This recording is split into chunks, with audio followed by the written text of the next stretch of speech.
El 9 de noviembre de 2003, Omar Aguilar, presentador del programa Perspectiva Católica de la cadena de televisión EWTN, me entrevistó para preguntarme sobre aspectos poco conocidos de las investigaciones llevadas a cabo sobre la Sábana Santa. En la hora que duró dicha entrevista, pude explicar con detenimiento, sobre todo, las vicisitudes históricas de la reliquia más fascinante de la cristiandad. Como contenido extra de esta semana, tengo muchísimo gusto en rescatar ese programa para ti, a fin de que puedas tú también disfrutar de su contenido. Y una vez más, muchísimas gracias por la atención y el apoyo que estás brindando cada día a nuestro canal, Teología para Gente Corriente.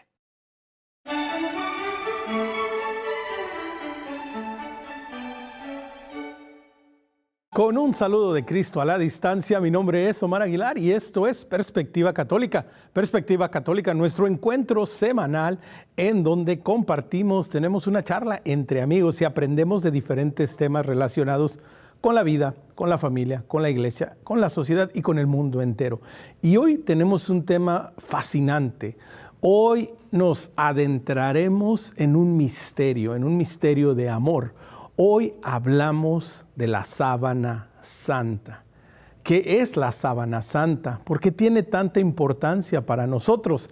Y para esto, para compartir, aprender y seguirnos enamorando de esta carta de amor que el Señor nos ha dejado, le quiero dar la bienvenida desde España, desde Tenerife, a Andrés Brito. Andrés, qué alegría de tenerte y bienvenido a Perspectiva Católica. Muchísimas gracias, Omar, pero no te confundas, el honor es mío de poder estar en EWTN, además que era una ilusión que yo tenía y que precisamente la Sábana Santa está haciendo realidad. Espero que con este programa dejemos algunas cosas aclaradas sobre esta maravillosa reliquia y podamos también inspirar a la audiencia para que puedan seguir profundizando por su cuenta en un tema fascinante. Exactamente, pues es una alegría compartida. Pero Andrés, ¿por qué no iniciamos ahora sí que por el principio? ¿Qué es la Sábana Santa? Estoy seguro que más de uno de nuestros televidentes, más de uno de las personas que están viendo este programa ahora mismo, pues de pronto habrán oído el nombre, a lo mejor alguna noticia o algo, pero que no tienen una idea. Entonces, partamos desde el principio. ¿Qué es? Cuando hablamos de la Sábana Santa, ¿a qué nos estamos refiriendo, Andrés? Pues la Sábana Santa es el objeto arqueológico más estudiado de todos los tiempos, la reliquia más venerada de la cristiandad, un documento histórico sorprendente, un desconcertante enigma científico. Date cuenta de que por su causa se ha pactado la paz, se han combatido batallas, millones de personas de todos los credos y nacionalidades se han desplazado para observarla. Ha sido el motivo de algunos de los artículos y estudios más fascinantes desde el punto de vista científico y ha supuesto un impacto cultural sin parangón en la historia de la humanidad. Estamos ante una reliquia. Según la tradición, es una sábana que envolvió el cuerpo de Jesús de Nazaret durante unas pocas horas en aquel frío y oscuro sepulcro de Jerusalén en el siglo I. Y lo que trata de determinar la ciencia es si esta tradición es verdad o es mentira. Hay que indicar, Omar, algo muy importante, y es que la Sábana Santa es una reliquia. Y como tú muy bien indicas, habrá personas que no estén familiarizadas con este término. Y vamos a explicarlo de una manera, creo que muy comprensible, y es que estoy seguro de que tanto tú como yo, como las personas que nos están viendo, conservamos en casa objetos que han pertenecido a algún ser querido que ya ha fallecido, y puede que no tengan un gran valor material, pero para nosotros tienen un precio incalculable porque estuvieron en contacto con esa persona importante para nosotros. Bien, pues una reliquia es algo así, es también un objeto que ha pertenecido a los héroes de la Iglesia, a los santos. ¿Y quién más santo que Jesucristo? Pues sí, es verdad, como afirma la ciencia, y trataremos de exponer a lo largo de la noche de hoy, que la Sábana Santa es la mortaja fúnebre de Jesucristo, es la reliquia más importante que tenemos. Pero cuidado, porque al acercarnos a ella desde un punto de vista científico, no podemos tratarla como una reliquia, sino como un documento del cual hemos de extraer todos los datos que sea posible para poder poner en contacto con una época y con un personaje. Exactamente, y Andrés, precisamente en este punto es muy importante. Recordemos, el Evangelio nos dice que Jesús, después de ser crucificado y después de haber sido bajado de la cruz, ¿verdad?, es enterrado a la costumbre hebrea. Es decir, en primer lugar, la sábana santa nos transporta, Andrés, a un momento histórico, a una verdad irrefutable que fue la crucifixión y la muerte de Jesús, Andrés. Efectivamente, los evangelios nos dicen que Jesús muere en torno a las 3 de la tarde del primer Viernes Santo de la historia. José de Arimatea y Nicodemo acuden a Pilato con valentía para poder pedirle el cuerpo de Jesús, lo bajan de la cruz y lo envuelven provisionalmente en esa sábana, en esa mortaja, al colocarlo en el sepulcro. ¿Por qué digo provisionalmente? Pues porque recordemos que los judíos no trabajaban en sábado, tenían que evitar cualquier tipo de actividad y evidentemente tenían que dejar el cadáver colocado dentro del sepulcro mientras todavía se podía distinguir un hilo blanco de un hilo negro con la luz solar del viernes por la tarde antes de que despuntara la primera estrella. Por tanto, no les da tiempo de hacer la sepultura definitiva y ese es el motivo, Omar, por el que acuden las santas mujeres el domingo por la mañana para terminar de ungir el cadáver, cosa que no podrán hacer puesto que se ha producido la noticia más importante de la historia y es que Cristo ha resucitado. Por lo tanto, no hay cadáver que embalsamar. Es decir, dejan una sepultura provisional. Y sucede una cosa interesantísima, y es que nos cuenta el Evangelio de San Juan que cuando Pedro y Juan llegan al sepulcro para comprobar qué es lo que ha pasado con el cuerpo, porque ellos no creen a María Magdalena cuando les dice que ha resucitado, se encuentran la sábana de una determinada forma que lleva a San Juan a decir que vio y creyó. ¿Qué fue lo que vio? A veces nos encontramos con errores de traducción. No es que las Biblias digan herejías, porque si no, no tendrían el permiso de la Iglesia. Pero sí que se puede traducir mejor, porque escuchamos en el Evangelio, sobre todo cuando se lee en el ambón o cuando lo leemos nosotros, que se encontraron las vendas tiradas. Y eso es un doble error. Vendas no, sábana. Es la palabra sindon, que de ahí viene la palabra sindonología, la parte de la ciencia que estudia este objeto. Y tiradas no. La palabra griega es keimená, que es caída, allanada, alisada, sin el relieve característico que tendría de estar cubriendo un cuerpo muerto. Con lo cual San Juan, por lógica, piensa, nadie ha robado el cadáver, porque si no, no lo hubieran dejado todo perfectamente puestecito, como nosotros lo dejamos el viernes por la noche, sino que lo hubieran dejado todo hecho un desastre. Sin embargo, está la sábana tal y como ellos la dejaron, pero el estuche de tela sin el contenido precioso que hasta ese momento había mantenido. Por eso es lógico que San Juan vea y crea en el Evangelio y en la resurrección. Y que es sumamente importante esta parte del Evangelio que para más de uno, ¿no? Pues pasa un tanto desapercibido. Hay muchos pasajes del Evangelio, de la palabra de Dios que de pronto pues se leen como de carrera o de pronto no nos detenemos a hacer una reflexión, a decir, bueno, ¿qué en verdad está sucediendo aquí? ¿Qué me está diciendo el Señor? Y como bien lo dices, Andrés, bueno, aquí están ante un suceso que sucede y que tal vez ellos totalmente no lo acaban de comprender, pero ahora nosotros viéndolo a la distancia sabemos que nos estaba diciendo que algo maravilloso había sucedido y que esta sábana había sido testigo y era un testimonio de eso que sucedía, ¿no, Andrés? Lo explicas perfectamente, Omar, y de hecho, fíjate que la sábana corría peligro de desaparecer ya desde entonces, puesto que era un objeto que los judíos consideraban impuro, ya que estaba manchado de sangre y había estado en contacto con un cadáver. Pero claro, los apóstoles piensan, bueno, es que Cristo está vivo, por lo tanto, ese objeto de impuro no tiene nada, es todo lo contrario. Es un maravilloso tesoro, una carta de amor que nos ha dejado el Señor, no solamente porque ha dejado la huella de su sangre, en donde podemos hoy en día, con la ciencia médico-forense del siglo XXI, analizar la manera en la cual falleció la víctima que se envolvió con ella, sino que además también tenemos una fantasmagórica imagen que ha sido la que realmente ha llamado la atención de la ciencia, porque hay que explicar cómo es posible que exista una imagen en la superficie de la tela de la sábana santa que en teoría no debería existir. Y eso yo creo que es la parte más interesante a la hora de explicar todo el tema de la sábana santa, puesto que acaso el mayor misterio de lo que sucedió con la sábana santa lo podamos extraer del análisis de esa imagen, de la cual hablaremos más adelante. Así es, y que es muy importante no irlo planteando primero que nada en el contexto del Evangelio, en el contexto de su lugar en la historia y de cómo se va dando.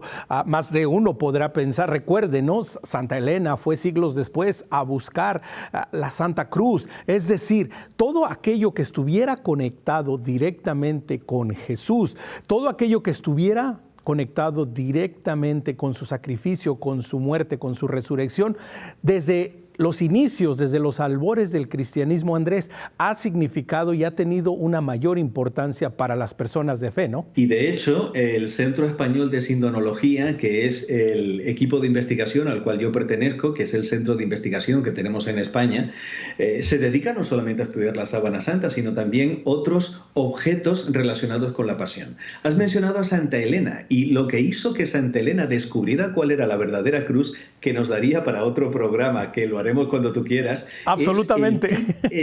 Es el titulus crucis, es el INRI que colocamos en la parte superior de los crucifijos. ¿Por qué? Porque eso también se conserva y también ha sido estudiado científicamente, al igual que los rastros de sangre, tenemos también la lanza, tenemos el manto con el que se cubrió el Señor y por supuesto el sudario que también tenemos nosotros aquí en España, en Oviedo, que es la reliquia complementaria de la Sábana Santa. O sea, todo lo que tiene que ver con Jesucristo fascina, atrae y nos llama la atención. ¿Por qué? Porque son pruebas físicas, mensurables, palpables, que se pueden llevar a un laboratorio. No estamos hablando de entelequias filosóficas, estamos hablando de objetos que nos ponen en contacto no solamente con el personaje, sino también con todas las vicisitudes, puesto que el análisis médico-forense de las huellas que aparecen en la Sábana Santa son lo que nos indican la forma cruel, terrible que tuvo Jesucristo también de morir. Y ese es el motivo por el cual a la Sábana Santa también se la denomina el quinto evangelio o el evangelio científico. Pero es que ya su historia, y si quieres podríamos hacer un somero repaso de ella, es verdaderamente alucinante. Porque sí, claro, cuando nosotros analizamos los evangelios apócrifos, que son un centenar de evangelios que al final no fueron considerados palabra de Dios por la Iglesia, nos encontramos con dos evangelios que son alucinantes desde mi punto de vista. Una supuesta carta del rey Agar IV, que era un rey que reinaba en Edesa, al norte de Palestina, en la actual Urfa, en Turquía meridional, en la cual invita a Jesucristo a ir a Edesa para poder allí curarle de la lepra. Y Jesús también escribe otra supuesta carta muy educada de respuesta en la cual le dice: querido rey Agar, yo he venido a salvar a la humanidad, no puedo cumplir con tu petición, pero no te inquietes porque te voy a enviar a un discípulo con un retrato mío a cuyo contacto vas a sanar. Pues bien, desde tiempo inmemorial se conservaba en Edesa el mandilión, que era el retrato no elaborado por mano humana del rostro de Jesucristo. Y además la historia del mandilión también es interesantísima. El profesor Ian Wilson de la Universidad de Oxford está convencido de que el mandilión de Edesa era la Sábana Santa, pero doblada de tal forma que solamente mostraba la cara de la imagen frontal. Y eso, ¿cómo lo deduce él? En el año 944, el 14 de agosto, la Sábana Santa es trasladada desde Edesa hasta Constantinopla y el obispo Gregorio pronuncia una homilía para darle la bienvenida a la reliquia. Y en esa homilía dice una cosa muy interesante, dice que le impresiona de manera particular la herida del costado de Cristo. Por lo tanto, si está hablando de la herida del costado, es evidente que en el traslado se dieron cuenta de que no solamente estaba retratada la cara, sino que estaba todo el cuerpo, con lo cual coincide con esa hipótesis del doctor Wilson. Hemos establecido, ¿verdad? Bueno, su momento histórico, su momento en los evangelios y la importancia que desde el principio, ¿verdad? Para la fe, para aquellos que estaban en el camino, aquellos cristianos que se atrevieron a seguir a Cristo, que escucharon su mensaje, que creyeron en el Evangelio y como dice la carta, el libro de Hechos de los Apóstoles, que se reunían para la fracción del pan, para las enseñanzas de los apóstoles, todo lo relacionado con Jesús tenía un valor, una importancia y se convertía en algo sagrado, algo que representaba la esperanza de la Nueva Jerusalén. Pero ¿qué sucede después? Y nos transportaste, ¿verdad? Más adelante. Pero, ¿qué sucede con la Sábana Santa? Como dices, estuvo a punto de ser perdida. ¿Cómo empieza este peregrinaje, este caminar de la sábana santa para nuestros días? ¿Por dónde nos lleva? Nos estás contando una historia maravillosa, pero bueno, síguenos llevando por este camino, Andrés.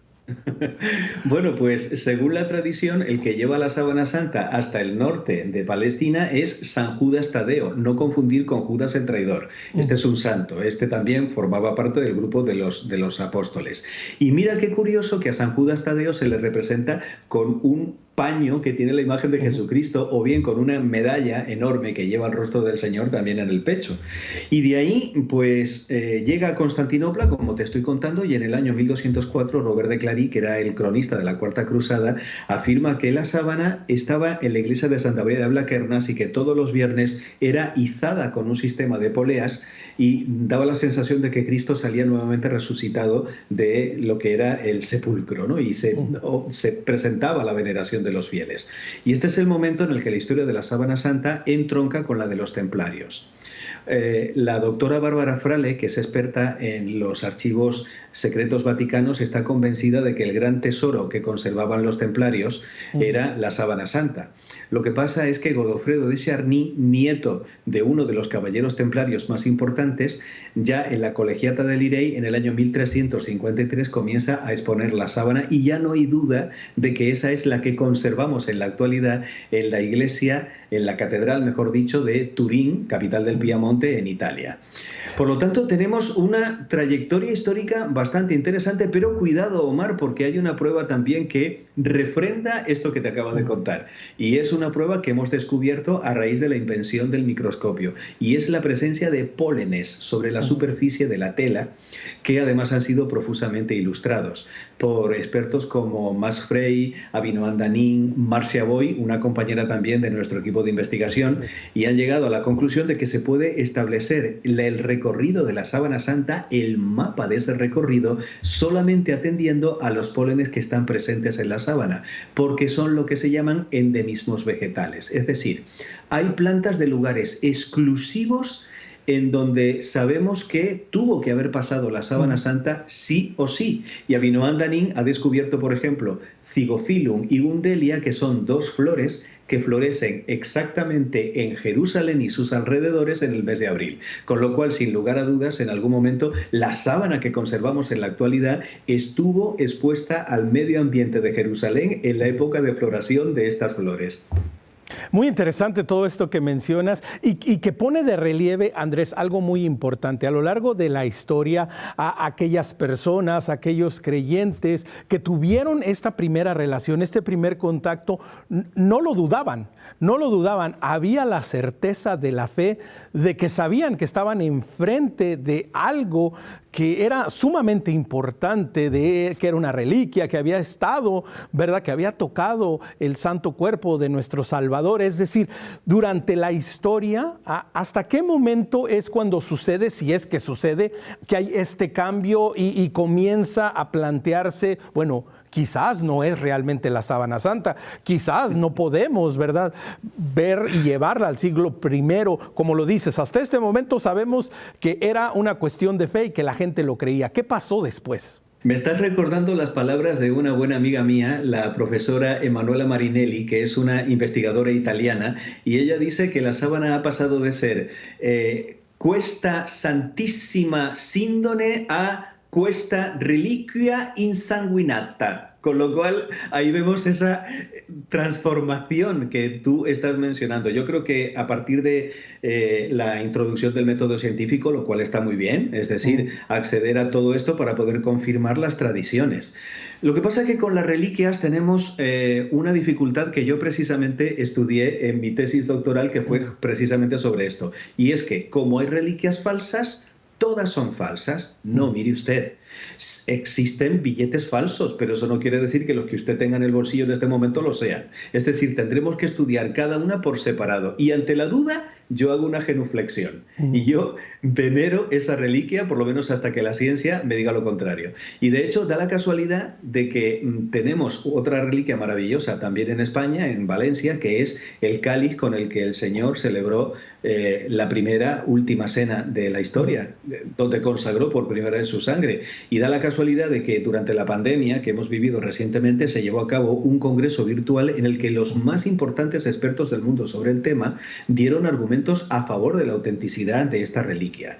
Y esto vino a raíz de la inquietud que tuvo uno de los obispos de Valencia de si realmente este puede ser el cáliz de Cristo o no, con lo cual también mantener esa mentalidad científica es maravilloso. No debemos olvidar, querido Omar, de que por primera vez en 21 siglos tenemos, desde mi punto de vista, la enorme dicha de que sentado en el trono de San Pedro hay un científico, porque hemos de recordar que Jorge Bergoglio, el Papa Francisco, es licenciado en ciencias químicas. Yo creo que esto es una cosa buenísima para la Iglesia, porque así distinguimos lo que son los hechos de las opiniones. Hay personas que dicen: ay, es que yo opino que la sábana santa es pintada. Bueno, esa será su opinión, pero es que la evidencia me dice que en la sábana santa no hay pintura.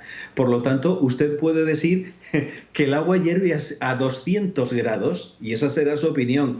Pero lo siento, porque el agua hierve a los 100, le guste a usted o no le guste. Por lo tanto, el mantener esa sana incredulidad, por así decirlo, para darle la voz a la ciencia, a mí me parece una maravilla de nuestra época. Y lo bonito es que los datos científicos que tenemos hasta este momento confirman lo que ya nosotros sabíamos por fe y por tradición.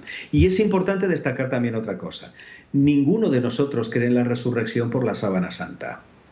Es decir, si mañana se demuestra, por lo que sea, será poco probable, pero bueno, si sucede que se demuestra que la sábana santa es falsa, en orden a la fe no pasa absolutamente nada. Nosotros creemos en la resurrección por los evangelios, por el testimonio de los apóstoles que dieron su vida manteniendo esta verdad de fe, no por la sábana santa, puesto que nuestros abuelos creían en la resurrección y no sabían de la sábana santa ni la 1.000.000ª parte de lo que sabemos hoy en día gracias a la aplicación de la ciencia. Pero sin embargo, no deja de sorprendernos, Andrés, y no deja de alentarnos y no deja de animarnos, ¿no? Saber que, de nuevo, que el Señor nos ha dejado estos regalos, de nuevo, volviendo a esa palabra que desde el principio hemos tomado, nos ha dejado esta carta de amor para decirnos y para mostrarnos todo lo que ha hecho por nosotros y que realmente se ha quedado con nosotros en su cuerpo, en su sangre, en su divinidad, en la Santa Eucaristía, en su sangre también, pero también en preciosidades, en cosas tan lindas como la sábana santa. Y que tú mencionas, Andrés, algo muy importante, que la ciencia, que la actualidad, que este mundo moderno en el que vivimos, en el que todo tiene que ser comprobado varias veces, pues no está peleado con nada, con la fe. Es decir, tener fe, tener la devoción, creer que realmente es la sábana que cubrió a nuestro Señor, pues no está peleado bajo ninguna circunstancia de decir, bueno, vamos a comprobarlo. ¿Cómo empieza este camino de comprobación científica? Porque más de una persona, estoy seguro, que tiene los recuerdos de hace años cuando, bueno, se dijo las investigaciones, carbono 14, y bueno, es de mediados del siglo XII, del siglo XI, así que aquí se acabó todo, cerremos, guardémoslas y que les vaya bien. ¿Cómo empezó todo esto? Pues empezó, fíjate, en el año 1598. Esa fue la primera vez que, con una mentalidad científica, Alfonso Paleotto se acerca a la sábana santa para comparar las huellas que aparecen ahí con lo que nos cuenta el Evangelio que le hicieron a Jesucristo. Sin embargo, es el 24 de mayo de 1898 cuando realmente despunta el análisis científico, porque se le saca ese día la primera fotografía a la sábana santa de los millones de fotos que se le han hecho a lo largo de la historia. Y la hizo un abogado italiano, Secondo Pia. Y él descubrió algo inexplicable, y es que la verdadera imagen del hombre de la sábana se ve en el negativo fotográfico, en el cliché fotográfico.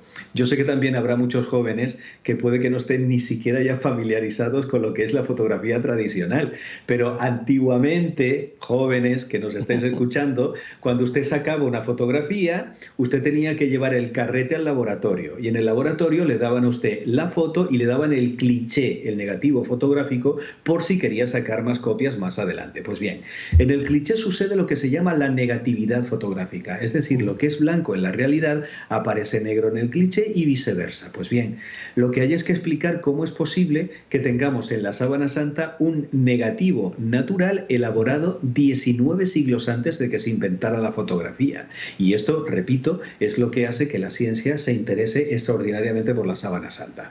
El mayor acercamiento científico que se ha hecho a la sábana se llevó a cabo en el mes de octubre octubre del año 1978, con un equipo llamado STUR, que estaba comandado por el doctor en ciencias físicas del Jet Propulsion Laboratory de Los Álamos, en Estados Unidos, el doctor John Jackson.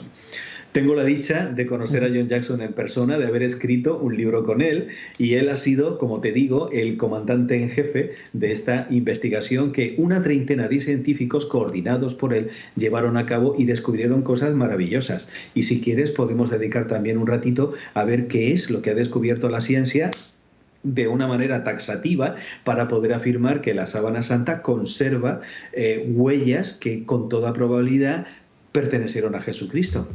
Sí, y que definitivo, en el segundo segmento, después de cuando regresemos del corte en unos minutos, definitivo, continuaremos entrando. Pero ahora, Andrés, esta es una pregunta y tal vez un tanto también personal, pero ¿qué es lo que lleva a científicos, qué es lo que lleva a gente de diferentes disciplinas, de la ciencia, de la medicina, a desear, a querer conocer más de la sábana santa? ¿Qué es lo que lleva a personas como tú, Andrés, a comprometerse y convertirse, entregar parte de su vida al estudio y al conocimiento de esta reliquia?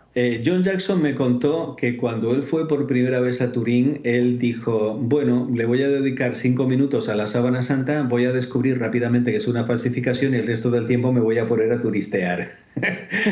Hasta que empecé a estudiarla y me di cuenta que lo que teníamos aquí iba a llevar toda una vida de investigación. De hecho, fíjate, Omar, que la última vez, como te estoy contando, que la ciencia accedió a la sábana santa fue en el año 1978, con lo cual solamente analizar lo que ha avanzado toda la tecnología informática, los ordenadores, nos da a entender que la próxima vez que se haga, que ya tenemos un protocolo, que estamos pendientes de buscar financiación para poder trasladarnos a Turín y volver a estudiarla, pues va a ser realmente que el siglo XXI sea el gran siglo de la sábana santa, puesto que ahora vamos, como decimos en España, a tiro hecho. Es decir, vamos a analizar esto y esto y esto porque nos va a aclarar una serie de cosas que todavía son enigmáticas y que requieren también la explicación de la ciencia. Y a mí particularmente, yo he tenido la suerte de estar delante de la sábana santa 4 veces a lo largo de mi vida. La última vez en el año 2015 y la primera vez recuerdo que fue una experiencia extraordinariamente emocional, porque ver la sangre de mi héroe, que es Jesucristo, allí vertida, fue un impacto, fue un shock. La segunda vez, fíjate qué curioso, me pasó una cosa totalmente diferente, y es que fue como reencontrarme con una vieja amiga. Pues date cuenta de que yo me conozco cada arruga, cada quemadura, cada mancha, como si fuera la palma de mi mano, pero estar allí delante es como una presencia. En realidad no hay fotografía que refleje lo que significa estar ante la sábana santa con todo lo que eso conlleva y sabiendo todas las investigaciones que se han llevado a cabo y que yo pues estoy dedicando también parte de mi vida y de mi labor de divulgación a poder compartir con el público cuando viene a mis conferencias. Pues oye, qué importante. Oye, y me quedé esperando, pensé que nos ibas a decir, y bueno, y la tercera vez cuando estuviste, ¿te acuerdas qué pasó en la tercera y la cuarta vez? Perfectamente, porque además fui acompañado de algunas de las personas más importantes de mi vida. Entonces yo las estaba viendo a través de los ojos de ellos. Y fue maravilloso, por ejemplo, un ahijado mío y su esposa que llevaron a su niño, creo, si mal no recuerdo, el niño tendría 5 añitos o una cosa así, y cuando vio la sábana santa se quedó impactado porque vio la cara de un hombre triste. Fíjate, y le preguntó a su padre por qué ese hombre está tan triste. Y eso, pues, a mí particularmente me conmueve, porque yo digo, ¿cómo es posible que la sábana se revele de esa manera ante la pura mirada de un niño pequeño? Me parece maravilloso. Sí, ¿no? Es una invitación precisamente a tener la mirada como un niño, a acercarnos a ver a Cristo que de nuevo, ¿no? En este amor inconmensurable, impensable, lo ha dado todo por nosotros y parte de ese darlo todo para nosotros nos ha dejado este regalo, esta carta de amor. Hoy en esta perspectiva estamos, pues yo no sé ustedes, pero el primer segmento ha sido apasionante, un recorrido por la historia de la sábana santa. ¿Qué es? ¿Por qué es tan importante? Y como decía nuestro invitado desde Tenerife, España, Andrés, el objeto arqueológico más estudiado en la historia de la humanidad. Y ha sido maravilloso escucharte y pues a tono personal yo le digo, pues creo que si ya estaba yo interesado y enamorado de esta carta de amor, simple y sencillamente sigue creciendo el deseo de saber y de aprender más. Y Andrés, precisamente nos quedamos en esta parte, ¿no? Nos contabas tu experiencia y lo que ha llevado a expertos, a otras personas como a ti, pues a involucrarse, a interesarte en saber y aprender más de la sábana santa. Entonces, empieza el estudio científico, el estudio estructurado de la sábana santa. ¿Cómo se va dando esto y qué es lo que nos va demostrando y nos va dejando todos estos estudios? Pues fíjate, el doctor John Jackson, que tenía 24 años en el año 78, cuando comandó al equipo de investigación, todas las noches daba una rueda de prensa a los periodistas que estaban destacados en Turín para contarles lo que se había descubierto. Lo primero que se ve es que la sábana santa es de lino prácticamente puro. Date cuenta de que el lino en un ambiente seco y cálido se conserva de forma prácticamente indefinida. Y de hecho tenemos telas que son más antiguas que la propia sábana santa, por ejemplo, las que han envuelto momias egipcias. El profesor Raes, del Departamento de Investigación Textil de la Universidad de Turín, determinó que la sábana santa, tal y como está estructurado todo el tejido, fue elaborado, agárrate, con un telar vertical que dejó de funcionar en Antinópolis en el siglo IV. Lo que quiere decir que estamos ante una pieza de tela muy grande, mide 4,5 metros, y que además proviene de Asia y de los primeros siglos. Date cuenta, Omar, de que con la sábana santa sucede que es como un gran rompecabezas, es decir, todo lo que va saliendo nos va construyendo la imagen de esa persona a la que apunta la tradición y que, bueno, luego veremos si realmente podemos afirmar que es Jesucristo. Además, en la sábana santa hay muchísima sangre, de tal manera que los doctores Heller, Backlin, Baima-Bolone, distintos fisiólogos, la han analizado y han llegado a la conclusión de que se trata de sangre humana. Incluso el profesor Baima-Bolone determinó el grupo sanguíneo, que es el grupo AB, y si te lo estás preguntando, sí. Es el mismo grupo sanguíneo que se puede encontrar en los milagros eucarísticos, que se puede encontrar también en el sudario de Oviedo, y esto nos da a entender que hay una persona que a lo largo de 2000 años ha estado repartiendo su sangre por todo el mundo, dejándonos huellas de lo que ha sido su pasión. Literalmente sacaste de mi mente la pregunta que te iba a hacer. La relación entre la sábana santa y los milagros eucarísticos. Me leíste la mente porque esa era la pregunta y la has contestado. De nuevo, otro aspecto a considerar. Entonces vamos viendo cómo la sábana santa no solo es un objeto histórico, pero cómo es parte de este mensaje de amor, cómo es parte de este mensaje de Cristo que se ha quedado con nosotros y, como bien lo dices, sin tener la necesidad de dejárnoslos, aún así nos los ha dejado. Entonces, Andrés, continúa el estudio. Bueno, es que cuando analizamos la manera en la que torturaron a la víctima, date cuenta de que la muerte deja huella. Es decir, todo cadáver tiene algo que contar.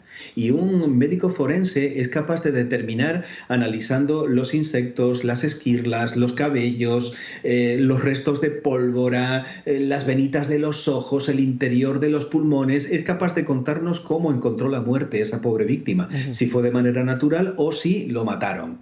Y de hecho, al analizar la forma terrible que tuvo Jesucristo de sufrir, probablemente de las más terribles que se le hayan inventado al ser humano a la hora de hacer sufrir a sus semejantes, lo que nos llama extraordinariamente la atención es de qué manera, en el momento cumbre de estar sufriendo todo eso, de la boca de Jesucristo sale: Padre, perdónalos porque no saben lo que hacen. Amor. Amor, ¿quién es este hombre tan extraordinario?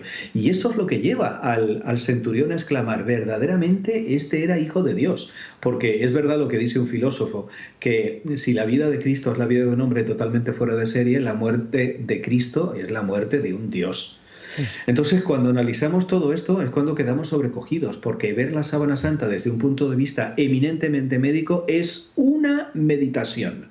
Y que el sacerdote predicando el Viernes Santo nos toque el corazón, de acuerdo, pero que lo haga un científico y que nos explique qué es lo que ha sentido, qué es lo que ha experimentado a la hora de ver las huellas de ese horrible crimen, que además sabemos por fe que fue aceptado voluntariamente por Jesucristo con tal de conseguir a precio de sangre, como dice San Pablo, la salvación de todo el género humano, es maravilloso. Y evidentemente yo no he encontrado una conexión más perfecta entre la ciencia y la fe más que en esta puerta cuántica que es la sábana santa y que nos permite acceder a una parte de la información que hasta el momento en la que la hemos estudiado estaba vedada.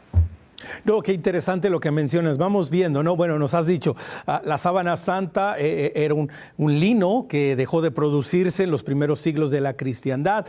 Es un lino, es un lienzo que tiene sangre, ¿verdad? Que coincide con la sangre de los milagros eucarísticos y también con una región específica, ¿verdad? En el Medio Oriente. Es decir, vamos viendo todas estas señales, vamos descubriendo que es muy interesante, Andrés, que solo por medio de la ciencia, solo por medio de la tecnología, que hasta el momento de los estudios se tenía, y como dices, pues Dios quiera y pronto puedan continuarse estos estudios, y qué más cosas maravillosas podremos encontrar, y ustedes, los investigadores, nos podrán seguir develando este mensaje. Pero ¿qué más hemos ido encontrando? ¿Qué más nos va enseñando la sábana santa?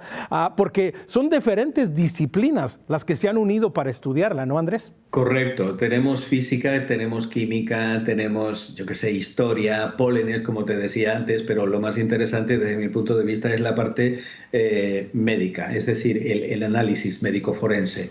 Sabemos que al hombre de la sábana santa lo flagelaron con un instrumento llamado flagrum, que era un palo de madera con 3 tiras de cuero y unas pequeñas, diminutas pesitas, como si fueran pesas de gimnasia, mancuernas, que en el momento de golpear una vez golpeaban 2 o 3 veces. Por eso pasan de 100 la cantidad de los golpes que tiene. Y vemos que toda la espalda la tiene arada con esos horribles golpes, que fue una estratagema de Pilato para salvar la vida a Jesucristo, puesto que en el Evangelio viene una frase de Pilato que a mí siempre me ha sobrecogido. Dice: no encuentro culpa alguna en este hombre justo, punto y seguido, lo castigaré. Es decir, lo declara inocente, pero lo manda a castigar con el deseo de que los judíos, si ven sangre en aquel hombre al que estaban acusando, se iban a apiadar de él. Pero ya sabemos la reacción de la gente: mátalo, crucifícalo, acaba con él.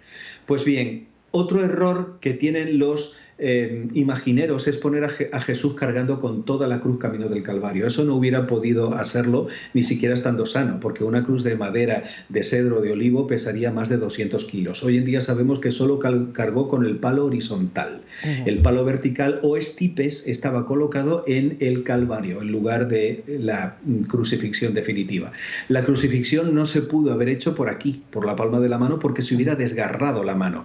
Tiene que ser aquí, en donde hay unos huesitos que se separan y en donde puede caber un clavo que es capaz de soportar la tensión de los kilos que tendría que haber tenido que soportar el crucificado para poder tirar hacia arriba de las muñecas taladradas y evitar que el diafragma, que es el músculo que tenemos debajo de los pulmones, lo oprime y no puede respirar. Tiene que hacer ese esfuerzo titánico, tomar una bocanada de oxígeno, lo soporta y se cae y vuelve otra vez a empinarse, y así a lo largo de horribles horas de agonía. A eso hay que sumarle que con la burla cruel, satánica de los soldados, le ponen una corona de espinas, lo que supone el tener que toda esta zona tan increíblemente sensible, las sienes, también quedó muy dañada. Otro error es poner solamente un aro alrededor de las sienes. No, la corona es un casco que se encasqueta, porque corona para los orientales es ese tipo de corona. O sea que, como ves, tenemos una serie de patologías que se ven muy claramente en todo lo que es ese mapa que nos ha dejado Jesús en la sábana con su sangre. Queda un último tormento, que era romperles las piernas para que no quedaran colgando justamente en lo que era la Pascua, que hubiera sido para ellos también un tabú teológico.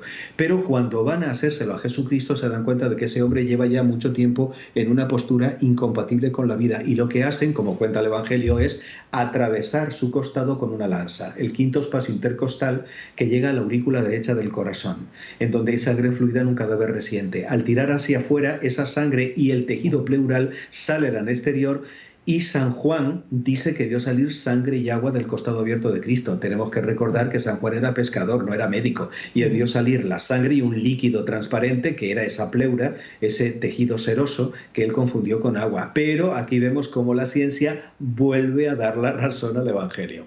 Según Lavoie, no pasaron más de 2 horas y media desde el momento de la muerte y el momento en el que José de Arimatea y Nicodemo envuelven al Señor dentro de la sábana. 2 horas y media, no más.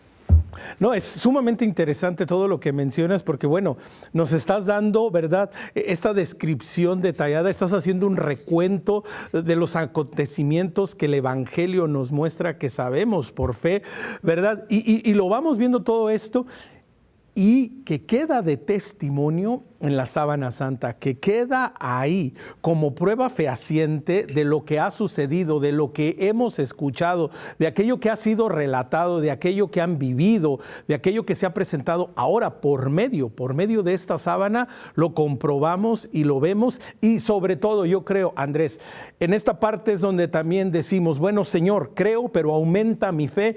Y al descubrir ese testimonio, pues yo creo que la invitación también es esa, ¿no, Andrés? Me parece además lo más lógico. Es decir, muchas personas dicen, bueno, es que la sábana es falsa porque tendría que tener estas características. No, mire usted, es que es al revés. Es que es usted el que tiene que analizar lo que hay en la sábana para poner en duda su creencia hasta ese momento en la falsedad de la sábana santa. Puesto que, como vemos, todo va coincidiendo con un mismo personaje que es Jesús de Nazaret. Fíjate, un compañero mío estaba dando la conferencia de la Sábana Santa en el Teatro Campo Amor de Oviedo, al norte de España. Y en un determinado momento menciona el Evangelio de San Juan en el que dice que estaba la sábana y el sudario con el que le habían envuelto la cabeza enrollado aparte. Al final de la conferencia se acerca uno de los responsables y le dice, quiero que venga usted conmigo que le voy a dar una sorpresa. Y se lo lleva a la Cámara Santa de la Catedral de Oviedo. Y allí le muestra un paño arrugado, manchado, recosido, agujereado, de unos 80 centímetros y le dice, este es el sudario del cual usted ha estado hablando esta noche, el sudario que estaba dentro del sepulcro, la reliquia complementaria de la sábana santa. Inmediatamente él llamó a Valencia y le dijo a mis compañeros del equipo de investigación, chicos, tenemos trabajo.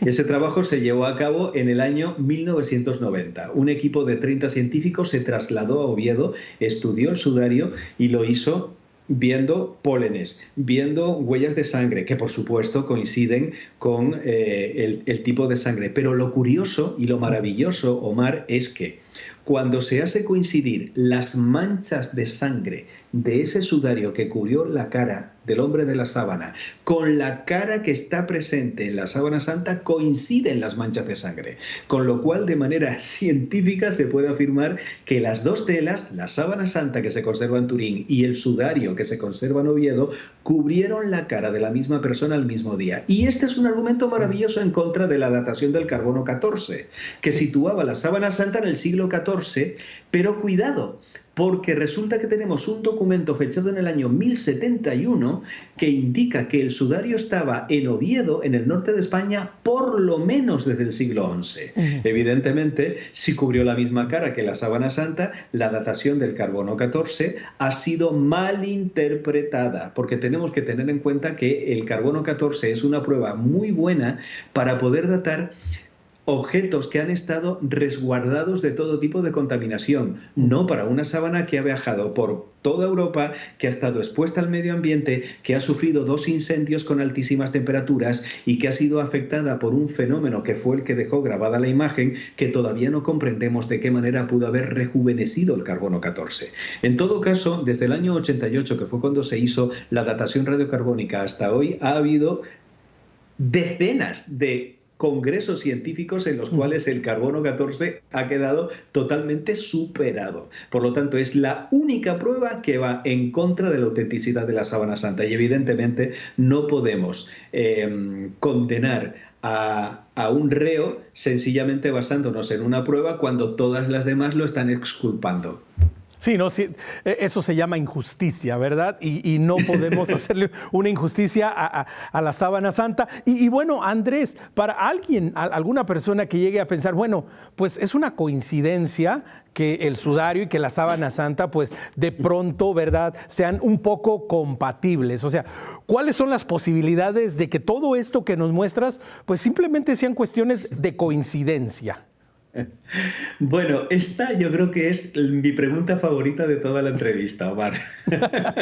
Porque resulta que hay otro compañero de nuestro equipo de investigación, catedrático de matemáticas de la Universidad de Turín, el profesor Bruno Barberis, que ha calculado esa posibilidad. Y estamos hablando de una posibilidad frente a 200.000 millones de que el hombre de la sábana no sea Jesucristo. Lo cual quiere decir que es la misma posibilidad que usted, amigo televidente, saque el mismo número y el mismo color en la ruleta durante 52 veces seguidas. Es tanta casualidad que este hombre llega a afirmar que tenemos más muestras estadísticas de que efectivamente confirman la autenticidad de la sábana santa que de si tuviésemos las huellas dactilares de Jesucristo. Es como querer ganar, no sé, la lotería varias veces, ¿verdad? Queda establecido, ¿verdad? De que, de nuevo, aquello que nosotros sabemos en fe, pues la ciencia, y muchas veces en todo este proceso, Andrés, y a manera más directa y personal, ¿qué tanto juega, qué tanto participa también el sentido común y el dejarse ir descubriendo, el dejarse ir llevando por el mensaje de amor que Dios nos quiere dar? ¿Qué tanto jugamos aquí? ¿Qué tanto papel juega también esto, Andrés, el sentido común? Mira, Yves Delage era un médico que formaba parte de la Sorbona francesa y él dijo una cosa que a mí me parece muy sabia y es la siguiente: si este objeto hubiera pertenecido a Aquiles o a algún faraón, nadie hubiera puesto objeción a su autenticidad. Pero claro, como estamos hablando de Jesucristo, y hay personas que a priori y por un prejuicio no creen en la autenticidad histórica de este personaje, pues todo lo que tiene que ver con él también lo desechan. Pero claro, esto no es lógico, esto no es racional. Ten en cuenta, Omar, que el peso religioso de este objeto ha jugado en su contra, porque como dice el doctor Pierre Barbet, cirujano jefe del Hospital de San José de París, tenemos tantísimas pruebas médico-forenses, científicas, históricas, palinológicas, químicas, físicas, para la autenticidad de la sábana santa, que sería de necio el no creer que efectivamente este objeto estuvo en contacto con el personaje que desde tiempo inmemorial se relaciona con ella. Y aún así, existe alguien que después de todas estas pruebas irrefutables, incluidos, ¿verdad?, las probabilidades y las estadísticas y los números, aún así hay alguien que va a decir, bueno, pues sí, pero no. Yo todavía no creo, yo todavía no estoy acabado de convencer. ¿Qué más hemos ido aprendiendo? ¿Qué más nos han dejado los estudios de esta maravillosa reliquia, Andrés? Pero vamos a ver, Omar, si hay gente que piensa que no hemos llegado a la Luna o que la Tierra es plana, es decir, somos 7.500 millones de personas, tenemos para todo tipo de gustos. Lo que pasa que, claro, evidentemente si alguien dice, mire, de la Tierra a la Luna hay 360.000 kilómetros. ¡Ay, pues yo no me lo creo! Bueno, ¿usted lo ha medido? No. Pues entonces cállese y asuma lo que dicen quienes sí lo han medido, porque si no es de necio. Es decir, usted no puede andar por la vida con una duda tan radical que lleva incluso a negar la evidencia científica, porque que usted no crea en la resurrección ya es cosa suya, pero que crea o no crea que la sábana santa perteneció a Jesucristo no es una cuestión de fe, es una cuestión de ciencia, es una cuestión de hacer coincidir todos los datos que yo te he estado dando a lo largo de toda la tarde. Pasa una cosa, y es que también tenemos que tener en cuenta algo, y ahora te habla el teólogo, no te habla el investigador de la sábana santa. La fe es un don, la fe es libre, que se nos regala en el bautismo, pero que luego es una semilla que tenemos que regar, que tenemos que mimar, que tenemos que darle agüita, abono, luz y cariño, porque si no, eso va a quedar totalmente malogrado, por más que haya sido un regalo maravilloso. Es más, si nos vamos al Evangelio, vemos que Jesús continuamente estaba haciendo milagros y los fariseos, en su cerrazón y en la envidia y en el odio que le tenían, eran incapaces de reconocer que aquello tenía que ser obra de Dios. Es decir, yo te puedo presentar fotos de un muerto vivo, que siempre habrá alguien que diga, bueno, pero esto será una cosa de la naturaleza.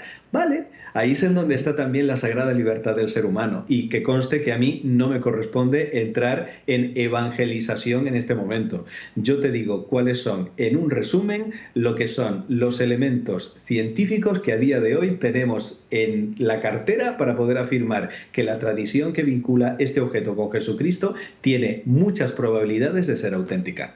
Pero Andrés, mencionas esto, ¿no? Esta parte de decir, bueno, a mí no me toca hacer la parte de la evangelización, pero ¿no crees que precisamente por esta labor maravillosa que tú y otros hombres y otras muchas personas a lo largo de la historia le han dedicado a este objeto, a esta reliquia, de alguna manera ustedes también están participando activamente en la evangelización desde el punto de vista científico, desde el punto de vista de todo lo que ustedes hacen, incluido, lo acabamos de mencionar, ¿no? Desde el sentido común y de reconocer, espera que esta reliquia nos está diciendo algo, nos está dejando un mensaje, nos está mostrando una serie de verdades irrefutables.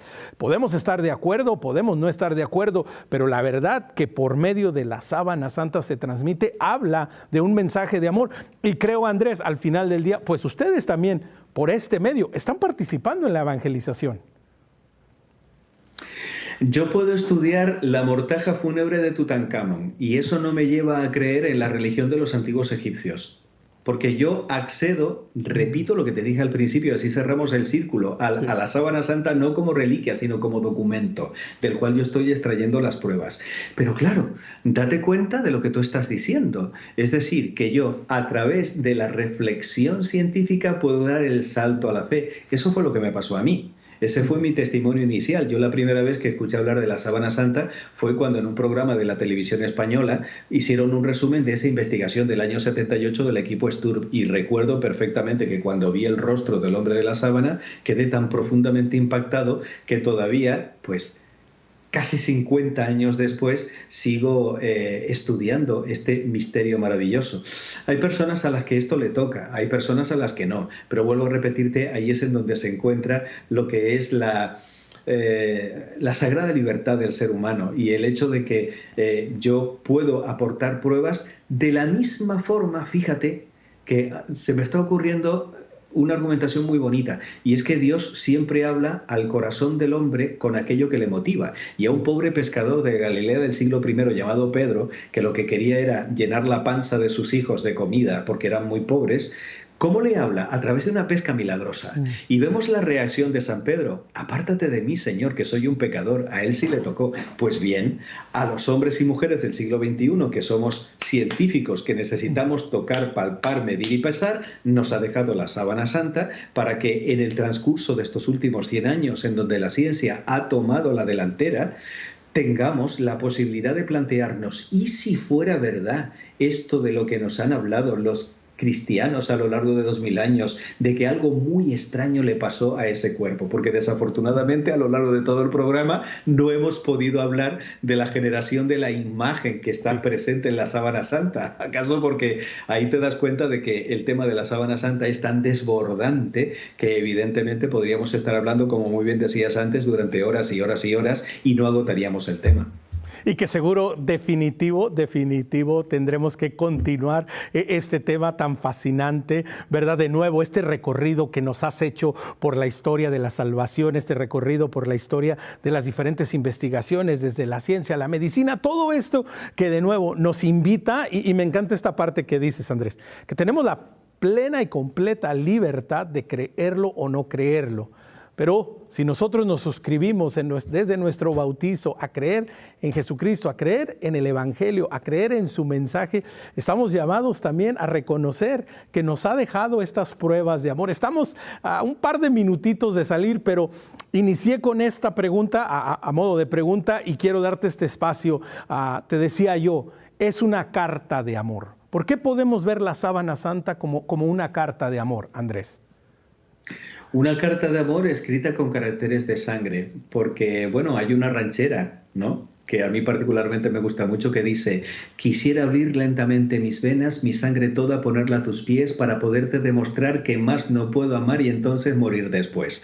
Nosotros nos tiramos la palabra te quiero, la palabra te amo como si fuera una pelota de una manera muy sencilla, y eso hace que se vacíe el contenido de esa expresión, de esa palabra.